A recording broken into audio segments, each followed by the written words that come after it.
देख रहे हैं वासुदेव शॉर्ट्स। जी आपको एक हेडलाइन या खबर ये दें जो कल से चर्चा में है।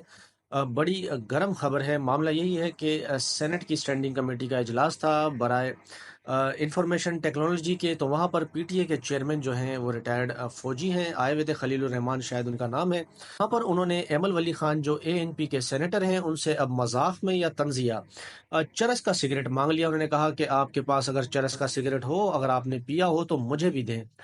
ये बात हुई। उसके बाद सेनेटर एमल वली खान जो हैं वो सीख पा हो गए और चेयरमैन पीटीए को, जिन्होंने सिगरेट मांगा चरस का, जब उन्हें ऐसा महसूस हुआ कि मामला गड़बड़ हो गया है, गलत बंदे से गलत बात कर दी है, तो वहाँ उन्होंने 2 से 3 बार 4 बार माफ़ी मांगी। लेकिन सेनेटर एमल वली खान जो है वो उन पर चढ़ दौड़े और उन्होंने कहा कि आप ये किस तरह की बात करते हैं, आपको इस तरह की बात नहीं करनी चाहिए। इसका मतलब ये भी है कि आप खुद भी निजी महफिलों में या पर्सनली ये चरस वगैरह पीते होंगे, तभी आप मुझसे मांग रहे हैं। उसके बाद हुआ ये कि चेयरमैन पीटीए वहाँ से उठकर चले गए और बाकी के सेनेटर एमल वली खान का गुस्सा ठंडा कराने में लगे रहे। होना तो यही चाहिए था, उनको भी अपने सेनेटर के साथ खड़ा होना चाहिए था कि आपने किस तरह की बात की, लेकिन यहाँ पर पोजीशन अलग है।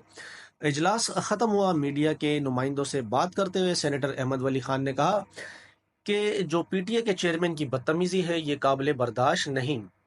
उन्होंने कहा कि ये अवाम के नौकर हैं और अवाम के नुमाइंदे।